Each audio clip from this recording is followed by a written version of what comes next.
पहले भी कथा में कहा, फिर कहते हैं, मकान तुम्हारी पसंद का रहेगा।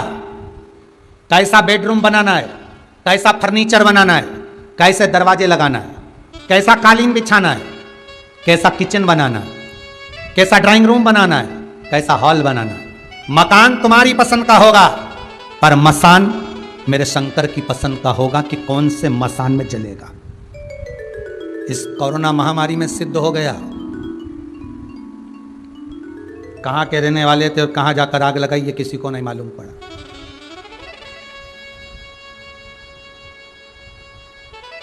और अभी भी कुछ नहीं गया। फिर निवेदन करते हैं, हर श्वास में शिव है। अगर लॉकडाउन लगा है, तुम्हारा शहर बंद है, मंदिर के दरवाजे बंद हैं, आप मंदिर नहीं जा सकते, आप शहर में कहीं तीर्थ में नहीं जा सकते, आपको कहीं जाना भी नहीं, आपको कहीं नदी स्नान आदि कहीं नहीं जाना। या तो शिव महापुराण की कथा करिए। श्वास श्वास में शिव रमा है। इस श्वास में शिव है तो शरीर है। श्वास में से शिव निकल गया, अर्थात ये शरीर में से श्वास निकल गई, शिव निकल गया तो केवल शव रह जाएगा। इसलिए निवेदन है, कहीं मत जाओ, घर में रहो, इस श्वास रूपी शंकर का अनुमोदन करो, श्री शिवाय नमस्तुभ्यम का जाप करो, ओम नमः शिवाय जपते रहो, बाबा से प्रार्थना करते रहो, भगवान कृपा करना, कृपा करुणा कर। देवराज ब्राह्मण है, ब्राह्मण कुल में जन्मा है देवराज, पर जन्म ले लेना एक अलग प्रसंग है, पर उस मनुष्य देह को पा लेना एक अलग प्रसंग है। मानव का शरीर मिल जाना, यह तो भगवान की कृपा है कि मिला है। और उस मानव देह को प्राप्त करने के बाद अगर भगवान के भजन से वंचित रह गए तो उस मानव शरीर की कोई महत्वता नहीं, उस मानव शरीर की कोई मूलता नहीं है।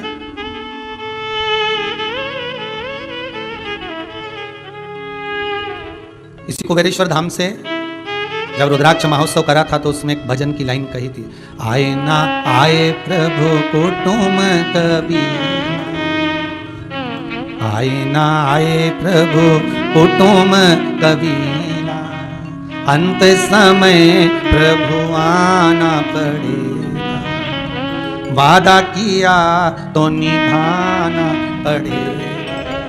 भगवान कोई आए ना आए, इस कोरोना जैसी महामारी में हॉस्पिटल में अकेला व्यक्ति पड़ा रहता है, कोई को मिलने नहीं देते, जाने नहीं देते, सब अकेला पड़ा है। तो निवेदन है कि शंकर की कथा अगर सुनी है, शिव का स्मरण करा है, तो उसको याद करना हर पल, हर घड़ी, हर क्षण।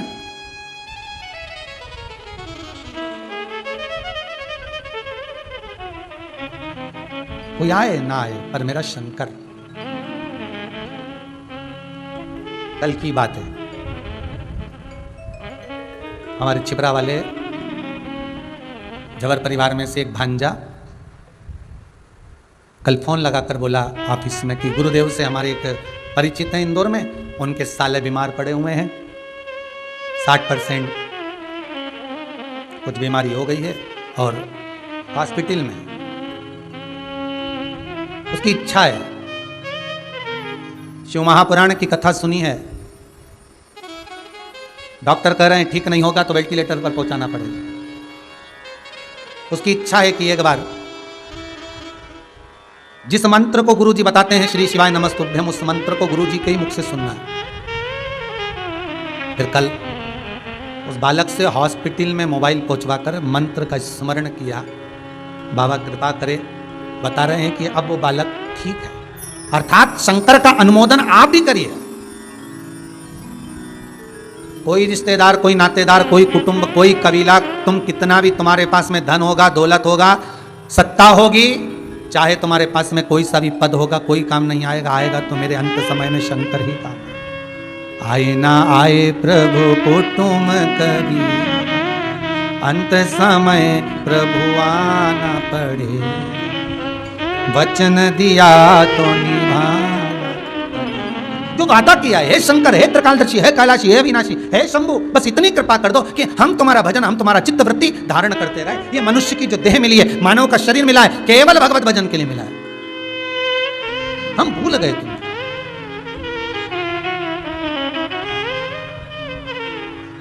प्रतापगढ़ में कथा में कहा था, 5-5 हजार के, 10-10 हजार के सूट मॉलों में, शोरूम में टंगे की टंगे रह गए।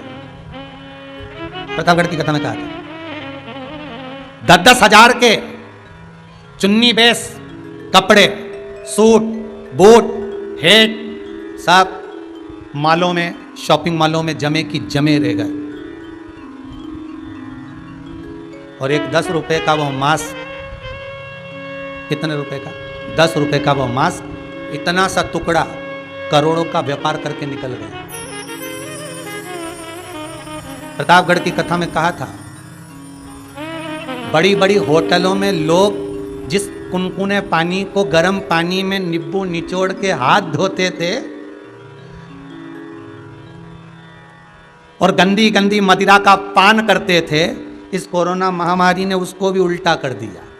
जो पीते थे उससे हाथ धो रहे हैं और अब जिससे हाथ धोते थे उसको पी रहे हैं गर्म पानी में नींबू निचोड़ निचोड़, और वो मदिरा से हाथ धो रहे हैं। सब भगवान दिखाना चाहता है कि समय बदलते देर नहीं लगती, इसलिए अहंकार ना करिए, अभिमान की जिंदगी मत जियो, छोड़ दो। भगवत भजन, स्मरण, चित्त वृत्ति, हम भगवान की भक्ति में डूब जाए।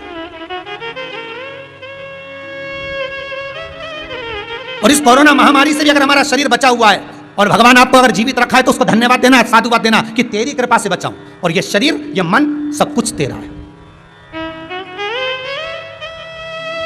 केवल आरती में मत गाइए तन मन धन सब कुछ तेरा, केवल आरती में गाते हो, बाकी का समय तो हमेशा कहते रहते तन मन धन सब कुछ मेरा।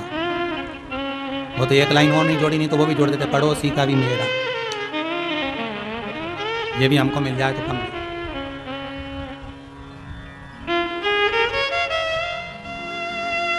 मेरा मेरे पास रहने तो जो दूसरे का वो ला कर दे, क्या करे धन।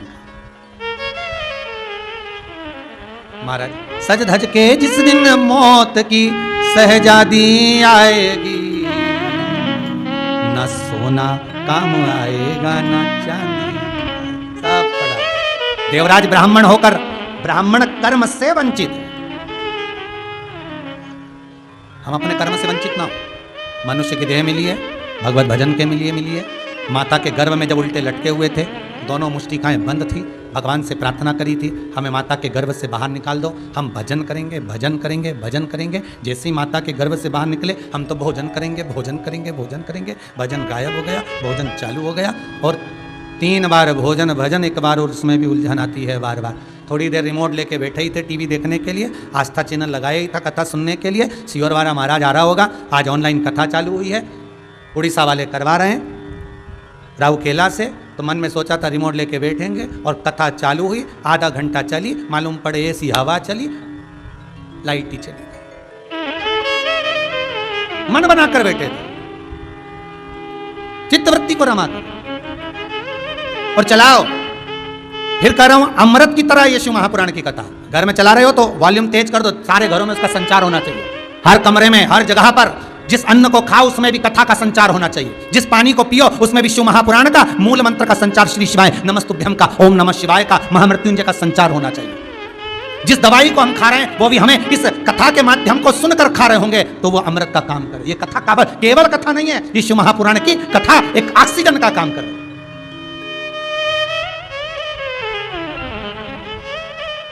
और विश्वास रखकर कहता हूं, जिसने 7 दिन की शिव महापुराण की कथा को श्रवण कर लिया उसको ना तो ऑक्सीजन की जरूरत है ना वेंटिलेटर की जरूरत है। बाबा चाहेगा तो वो कैलाश अधिपति शंकर का केवल अगर आपने गुणगान कर लिया, आप उसकी मस्ती में डूब गए, अपने आनंद में डूब गए। मन को, चित्त को इस सारी बीमारी से, व्हाट्सएप से, ये न्यूज़ों से, बीमारियों से हटाकर शंकर में अगर लगा दिया। हाँ, ये जरूर है पहले दिन कथा में मन लगाना थोड़ा कठिन पड़ता है, क्योंकि पहले दिन तुम्हारी भी आदत थोड़ी ना रहती है 3 घंटा कथा में बैठने की है।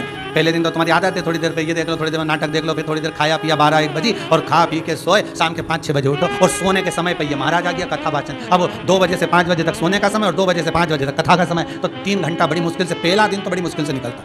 बाबा रामदेव के सारे आसन लगा लोगे सुनते सुनते। कथा में दिन लगाना बड़ा कठिन पहले दिन, और पहले दिन अगर मन लग गया फिर बाकी के 6 दिन तो भगवान कहाँ लगाएगा, और 7वां दिन कब हो जाएगा मालूम ही नहीं पड़ पाएगा, मालूम ही नहीं पड़ेगा कथा कहाँ नहीं रमा पाए। देवराज ब्राह्मण रमे,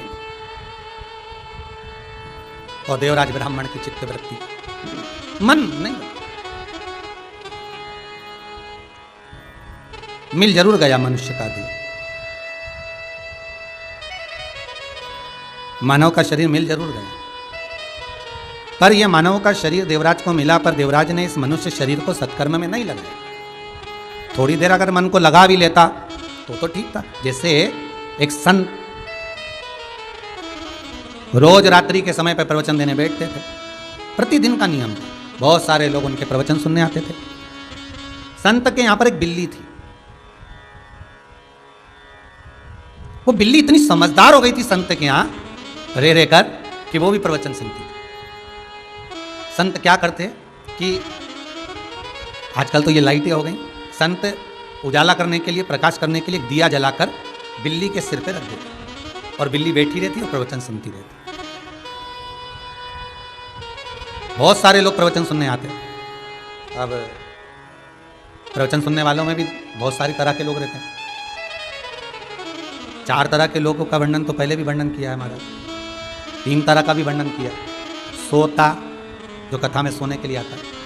सरोता, जो कथा को कतरने के लिए आता है, महाराज जी ने क्या बाचा क्या नहीं बाचा, क्या अच्छा बोला क्या बुरा बोला। दिन भर वो कथा सुनते समय कतरता ही रहता है कि महाराज को तो कथा ही बाचना नहीं आया, इनने तो ये बाज दिया, उनने तो यूं कह दिया, उनने तो ऐसा कह दिया। अरे कुछ अच्छा ग्रहण कर लो। बहुत छोटा सा मनुष्य का शरीर मिला, कब चले जाएगा, प्राण छूट जाएंगे। अच्छा और बुरा करने में हमने पूरी जिंदगी निकाल दी। और एक होता है श्रोता, जो कथा सुनने आता है।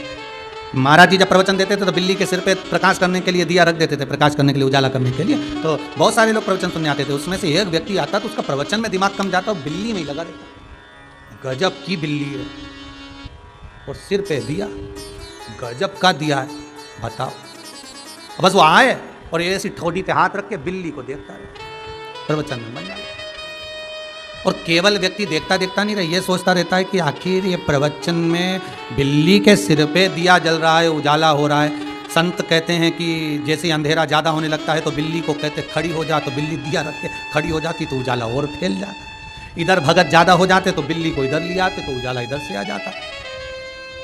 जितने लोग बैठते वो प्रवचन सुनते और वो उसका ध्यान बिल्ली में और दिया। इसने मन में सोचा इस बिल्ली का कुछ करना पड़ेगा ये। और दूसरे दिन वो प्रवचन सुनने आया तो एक चूहा पकड़ लाया।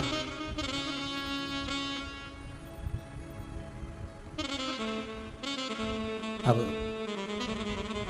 चूहा पकड़ के लाया, प्रवचन चालू, और जैसे ही प्रवचन चालू, दिया लगा था बिल्ली के सिर पे, और इसने चूहे को छोड़ा, और इसने चूहे को छोड़ा तो बिल्ली ने दिया पटका और चूहे पे जब,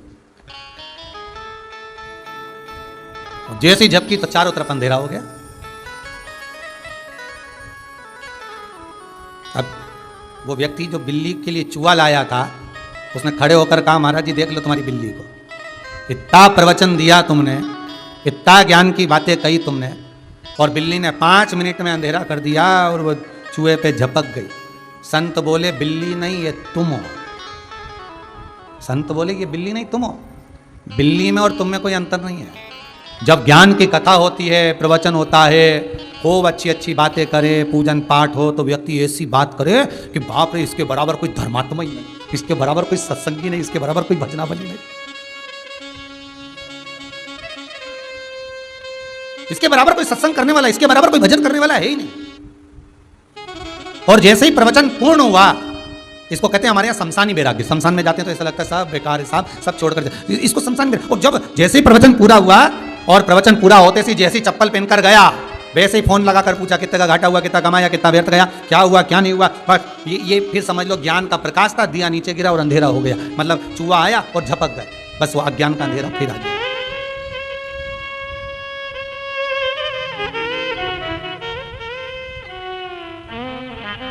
वो अज्ञान का अंधेरा फिर हो गया, फिर वो अज्ञान का अंधेरा सामने आ गया। अरे भाई,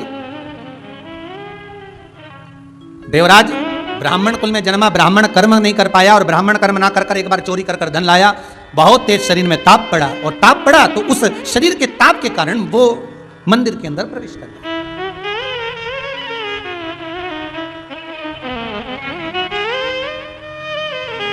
शरीर के ताप के कारण मंदिर में प्रवेश किया, और मंदिर में जैसे ही प्रवेश करा, शरीर में ताप था, जो चोरी का सामान था उसको रख कर बैठ गया वहीं पर। महाराज जी कहीं कोने में बैठे, कहीं पर बैठ कर पंडित जी शिव महापुराण की कथा बाँच रहे थे, शंकर का अनुमोदन कर रहे थे, शिव महापुराण का वर्णन कर रहे थे। थोड़ी थोड़ी देर में हर हर महादेव बोल रहे थे।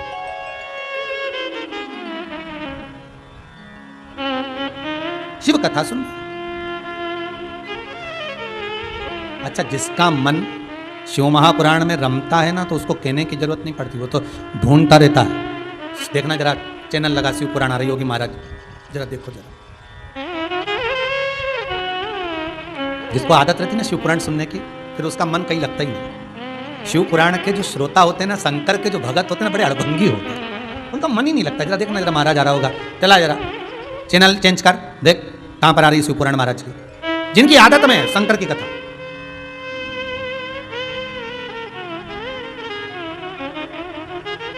कल हमारे वो कलकत्ता वाले सराफ, उनका फोन था, कह रहे थे गुरुजी लॉकडाउन चल रहा है, ऑनलाइन कथा मन है कि स्कंद पुराण सुन लें, जरा आप समय में निकाल कर जरा बताइए ना, हो तो बैसाख महीने में सुन लें। तो आकाश जी बोले कहे जरा गुरुजी उनका फोन। हमने कहा कहो अभियाल कथा राजगरिया परिवार की लगी है और वो 9 तारीख से शुरू हो रही है, मासिक शिवरात्रि के दिन से, तो उसको श्रवण करें, इसके बाद देखा जाएगा जब समय हो ऑनलाइन का। उनका एक शब्द था बड़ा सुंदर, उन्होंने कहा गुरुदेव ऐसी विषम परिस्थिति चल रही है कि अब एक जगह पर एकाग्रित होकर तो कथा सुनना मुश्किल है, पर कम से कम ऑनलाइन कथा करवा कर सुनकर हम हमारे मन को शांत कर लेते हैं और भगवान की भक्ति को प्राप्त कर लेते हैं। ये तो सुख है ना गुरुदेव। और ईमानदारी की बात बोलूं मैं, आकाश जी, निशा जी, राजगरिया परिवार से हम भले मिले नहीं हैं, क्योंकि ये बुकिंग भले अपने आशीष जी पर कराई है, आशीष जी से बात कर कर आपसे हमारा मिलना नहीं हुआ, पर टीवी चैनल के माध्यम से कथा अगर आप सुन रहे हैं तो हमको ऐसा महसूस हो रहा है कि राजगरिया परिवार के सदस्य, भले ये हॉल पूरा खाली हो, यहाँ कोई नहीं, केवल कुबेरेश्वर महादेव की ये भूमि, गौशाला, भोजन भंडारा बाबा का आशीर्वाद, और ऐसा लगता है कि आप ही नहीं, पूरे जहाँ जहाँ लोग टीवी चैनल के माध्यम से कथा सुन रहे हैं, तो ऐसा लगता है कि सारे श्रोता एक जगह पर, आपका मन यहाँ लगा है ना, तो ऐसा लगता है कि आप सब यहाँ बैठकर कथा का रसास्वादन करें, इस कथा को सुन और दिल से सुन रहे हो ना आप। मेरा विश्वास है बाबा आपको दिल से आशीर्वाद भी प्रदान करेगा, जितने लोग भी सुन रहे हैं आशीर्वाद प्रदान करेगा। आज जितने लोग दिल से श्रवण कर रहे हैं, दिल से सुन रहे हैं, महाराज देवराज का मन, देवराज का चित्त, देवराज की बुद्धि नहीं लगी। आखिरी में देवराज के शरीर पर पसीना पसीना आने लगा, घबराहट होने लगी, और देवराज उसी समय पर उठकर भागा। जैसे ही देवराज उठकर भागा, भागते ही थोड़ी दूर गया था, देवराज को ठोकर लगी तो प्राण छूट गए। प्राण छूटे,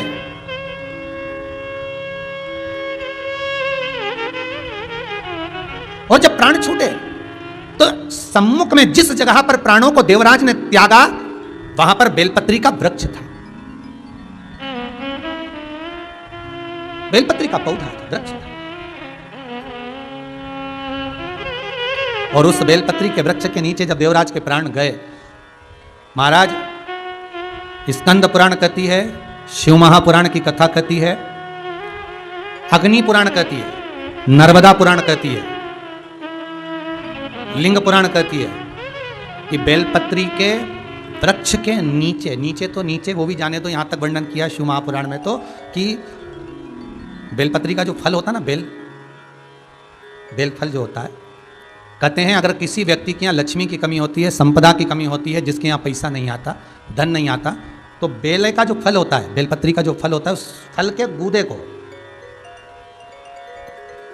बेलपत्री के फल का गुर्दा निकाल लो, सुखा लो, गाय के घी में उसको डुबो लो, और शुक्रवार के दिन माता लक्ष्मी के लिए अग्नि में आहुति दीजिए। महाराज शाम के समय पर सूर्यास्त के पहले ये जो आहुतियां हम बेले के गुर्दे के फल की गाय के घी में डुबोकर माता लक्ष्मी और भगवान विष्णु के नाम से देते हैं, महाराज 2 या 3 शुक्रवार करोगे, लक्ष्मी की कभी कमी नहीं आती, संपदा बढ़ती है। एक प्रयोग और कर देखना, कभी अगर मौका मिले आपको तो प्रयोग कर देखिए। लिंग पुराण के अंदर लिखा हुआ है, शिव पुराण में, लिंग पुराण में और स्कंद पुराण में कहा गया कि अगर किसी ने बेले के फल का अगर थोड़ा सा भी गुर्दा पाया है, बेले के फल को खाया हो या बेल का रस पिया हो या बेल के फल का जूस पिया हो, अगर वो व्यक्ति का अनायास किसी कारणवश प्राण भी छूट गए हो, तो शिव महापुराण की कथा कहती है कि 27 दिन तक वो बेल के फल का रस उसके नस नस में रहता है, तो उस व्यक्ति को यम नहीं छूते, वो कैलाश पर निवास करता है। मर भी जाता है तो अधोगति में नहीं पड़ता, नरक नहीं भोगता, वो बैकुंठ पद का कामी होता, बैकुंठ का निवासी।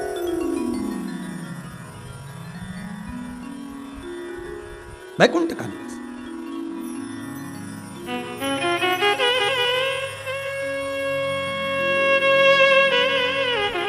ये जो शिव जी को चढ़ती बेलपत्री हुई, शमी पत्र हुआ, मदार का पुष्प, आंकड़े का जो पुष्प हुआ, ये सब साधारण नहीं है साहब।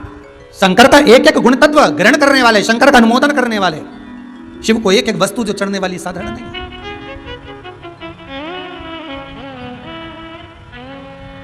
महाराज, हम तो आपसे निवेदन पहले भी करे, आज फिर करते हैं। मान लो आपको ऐसा लगता है कि घर में बीमारियां ज़्यादा घेर रही है, तो एक बेल का टुकड़ा, बेले का फल का एक टुकड़ा अपने ही घर में कहीं पर भी कटोरी में रख दीजिए, शिव का स्मरण करके सुख प्रदान करेगा। अगर थोड़ा बहुत रोग आ भी गया निकल जाएगा, पर बड़ी बीमारी में कोई फंस नहीं पाएगा, ज़्यादा जनहानि नहीं होगी, तकलीफ नहीं भोग पाएगा। शिव को प्रिय है। जहां पर देवराज के प्राण छूटे वहां बेलपत्री का पौधा है, बेलपत्री का वृक्ष है। हिंदू धर्म में आज भी रीति है, मरने वाले व्यक्ति, अब तो ये कोरोना महामारी में ना गाड़ी में भरे ने लेकर चले गए और जला दिया, पर पहले जो नियम था शास्त्रार्थ के अनुसार, जब कोई व्यक्ति मरता था उसको कंधे पर लेकर जाते थे, तो ले जाने के बाद में बीच राह में एक स्थान ऐसा आता था जहां पर अर्थी को उतारते थे। विश्राम स्थल पर उस अर्थी को उतारा जाता था, और वो केवल विश्राम स्थल ऐसे नहीं होता था, वहां पर बेलपत्री का पौधा होता था, पेड़ होता था। उस बेलपत्री के वृक्ष की छांव उस मुर्दे पर भी पड़ जाती थी, तो उसको यम की कैद नहीं भोगना पड़ता, उसको यम की कैद, यम की त्राण नहीं भोगना पड़ता।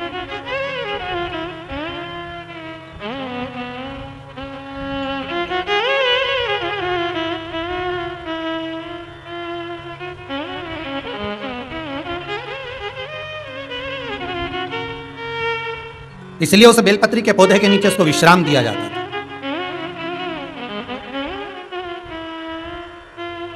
बेलपत्री के पौधे के नीचे उसको विश्रामता दिया।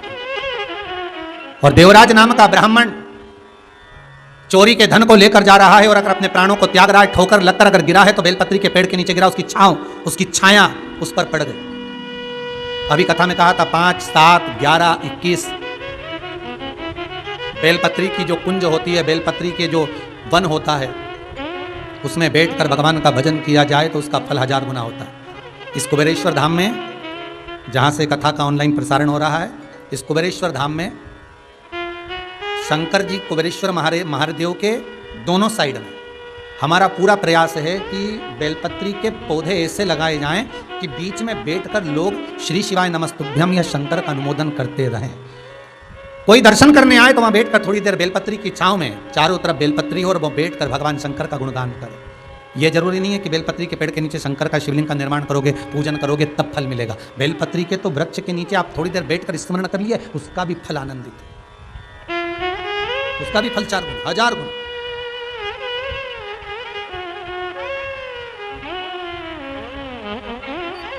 हजारों गुना।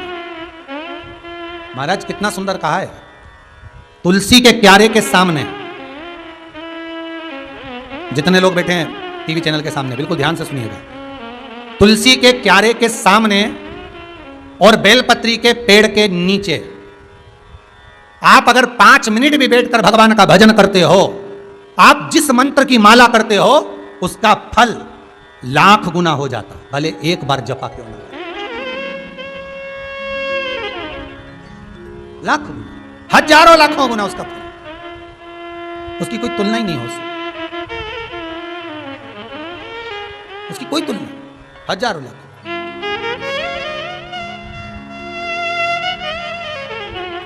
देवराज बेलपत्री के वृक्ष के नीचे ठोकर खाकर गिर गया, प्राण छूट गए। शंकर भगवान नंदी लेकर आए। देवराज ने पूछ लिया आप कौन? शिवजी बोले मेरे को पहचाना नहीं? नहीं। अभी तो मंदिर में गया था। हाँ। क्या हो रहा था? वहां पर कोई पंडित जी बैठकर कथा वाच रहे थे। कौन सी कथा वाच रहे थे? शिव महापुराण। अच्छा, भगवान भूत भावन भूतेश्वर शंकर कहते हैं अगर कोई एक क्षण की भी शिव महापुराण की कथा श्रवण कर लेता है तो वो मेरे धाम का आधिपत्य स्थापित कर लेता है।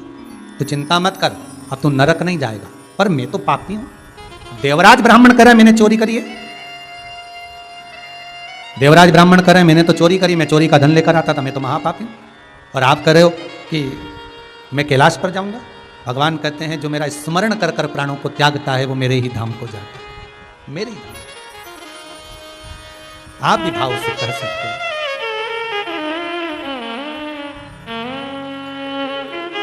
जाना है हमको केला,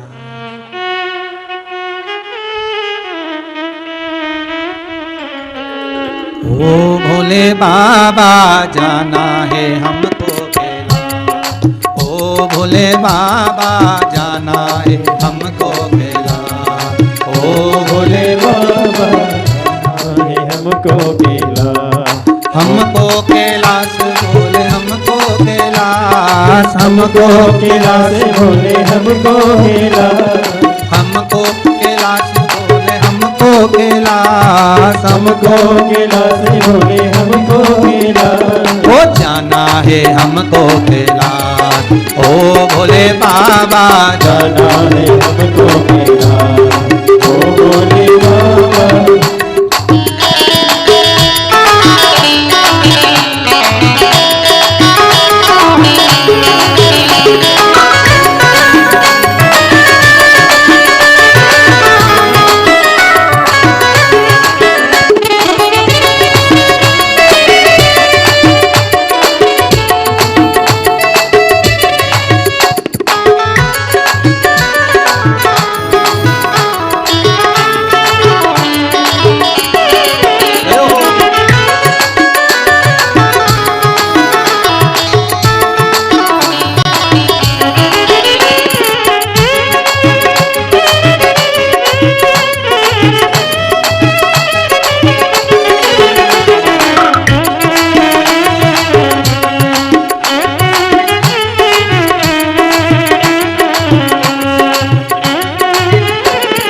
काहे की नैया बनी कौन खिवैया, काहे की नैया बनी कौन खिवैया, काहे की नैया बनी कौन खिवैया, काहे की नैया बनी कौन खिवैया, अरे कौनो लगा देगा पार, ओ भोले बाबा कौन लगा देगा पार, ओ भोले बाबा। ओ जाना है हमको कैलाश, ओ भोले बाबा जाना है हमको कैलाश, ओ भोले बाबा। ओ हमको कैलाश भोले हमको कैलाश, हमको कैलाश बोले हमको कैलाश, ओ हमको कैलाश भोले हमको कैलाश, हमको कैलाश बोले हमको कैलाश, ओ जाना है हमको कैलाश, ओ भोले बाबा जाना है हमको कैलाश, ओ भोले बाबा। हो।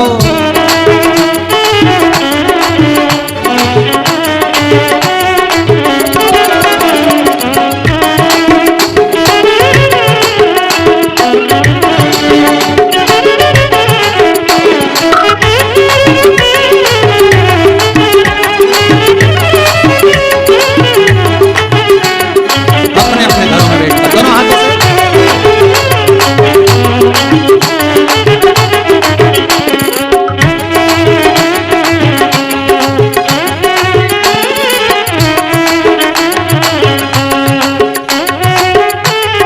चंदन की नैया बनी राम जी खिवैया, चंदन की नैया बनी राम जी के भैया, चंदन की नैया बनी राम जी खिवैया, चंदन की नैया बनी राम जी के भैया, अरे भोले लगा देंगे पार, ओ भोले बाबा भोले लगा देंगे पार, ओ भोले बाबा। जाना है हमको कैलाश, ओ भोले बाबा जाना है हमको कैलाश, ओ भोले बाबा।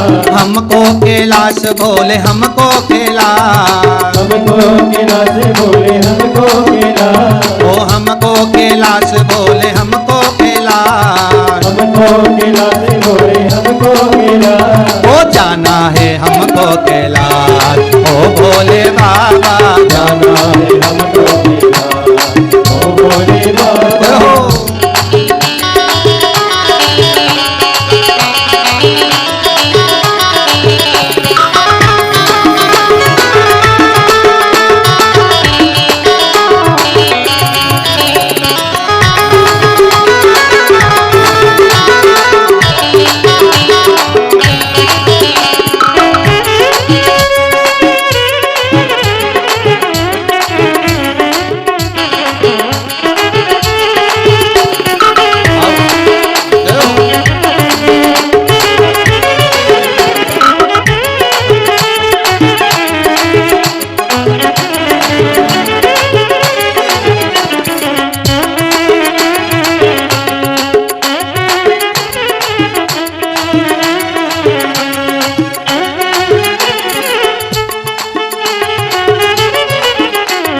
काहे की माला बनी कौन नाम जपना, काहे की माला बनी कौन नाम जपना, काहे की माला बनी कौन नाम जपना, काहे की माला बनी कौन नाम जपना। अरे कौनो लगा बाबा भोले लगा दे बाबा ओ भोले बाबा। जाना है हमको कैलाश ओ भोले बाबा जाना है हमको कैलाश ओ भोले बाबा। जय हो।